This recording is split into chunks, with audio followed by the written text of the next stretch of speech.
Rosalinda, Rosalinda. Pero Papa...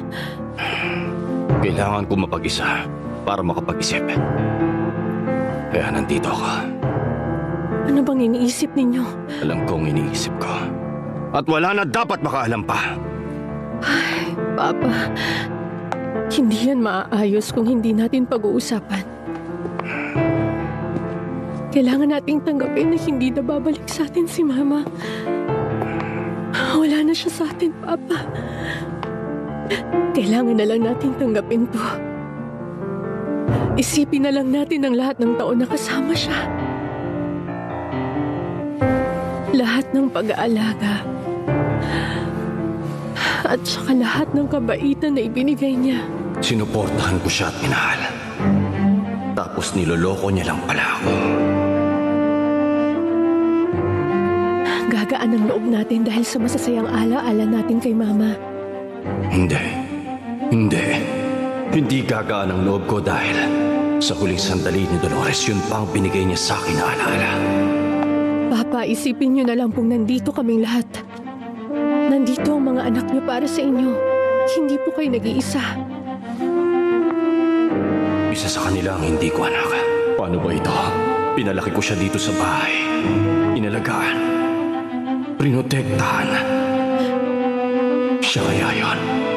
Si Rosalinda ba ang hindi ko tunay na anak? Bakit ganyan po kayo makatingin sa akin?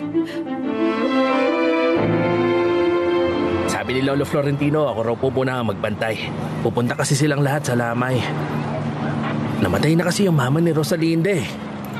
Talaga ba? Wala akong alam tungkol dyan. Pwede ko ba malaman kung saan nakatira si Rosalinda? Hindi ko pwedeng sabihin. Bakit naman? Hindi ko rin kasi alam. Alam mo ba kung saan nakaburol ang mama niya? Hindi ko rin alam eh. Sige, salamat.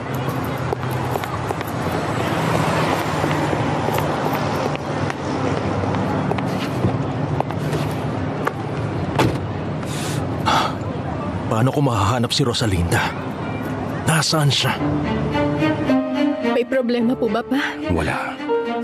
Wala. Sabihin niyo po sa akin kung anong nangyari. Bakit?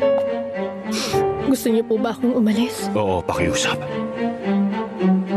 Papa, kailangan po namin kayo.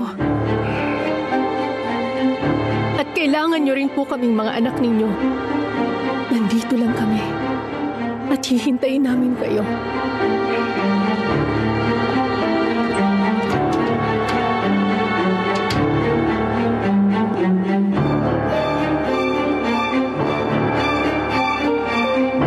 Nakita mo si Papa? Nakausap ko siya kanina pero mukhang gusto niyang mapag-isa. Baka magkasakit siya sa ginagawa niya. Normal talaga na mapagod. Tayo rin naman lahat, 'di ba? Matagal pa bago tayo maging maayos lahat tulad ng dati. Nasaan na yung iba?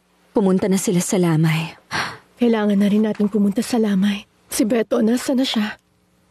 Hindi pa umuwi. Hindi na natin siya hihintayin. Malalaman niya rin agad pag uwi niya dito. Aalis na kayo. Oo, Aling Asuncion. Magtatagal muna ako dito sa bahay. Pupunta rin ako sa lamay. Kapag nakita niyo po mamaya si Beto, pakisabi na lang na pumunta kami sa punerarya. Sige, sasabihin ko sa kanya.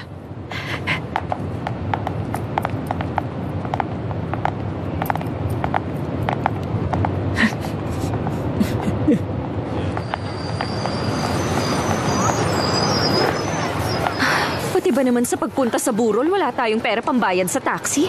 Kaya kailangan ko talaga umasenso dahil pagod na akong maging mahirap.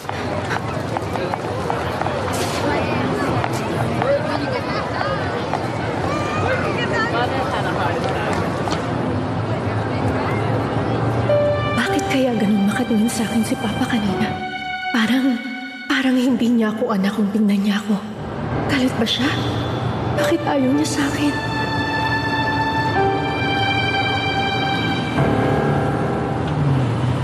Gusto kong makausap si Mrs. Altamirano. Sino tumatawag? Si Pamela Iturbide ito. Meron kayong tawag, Senyora Valeria. Sino yan? Siya raw po si Pamela Iturbide. Si Senyorita Pamela Iturbide. Napaka-ignorante. Opo, senyora. Ano bang tinatayo-tayo mo dyan sa tabi ko? Umalis ka na, Alcira. Pamela, ang tagal natin di nagkita. Kumusta? Anong meron at nandito ka ngayon? Bakit ka naman yata biglang napatawag?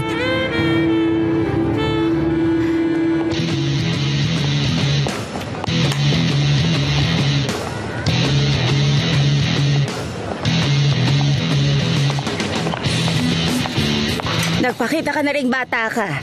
Bakit ngayon ka lang umuwi dito? Huwag mo nga akong pagalitan, Aling Asunsyon. Si Mama nga hindi ako pinapagalitan.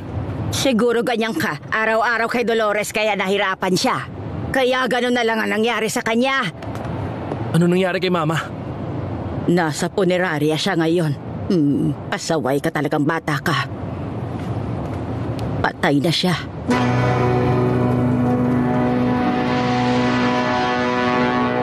Tumawag ako dahil gusto kitang i-congratulate, Valeria. Ako, Pamela? Bakit? Dahil meron ng girlfriend si Fernando Jose.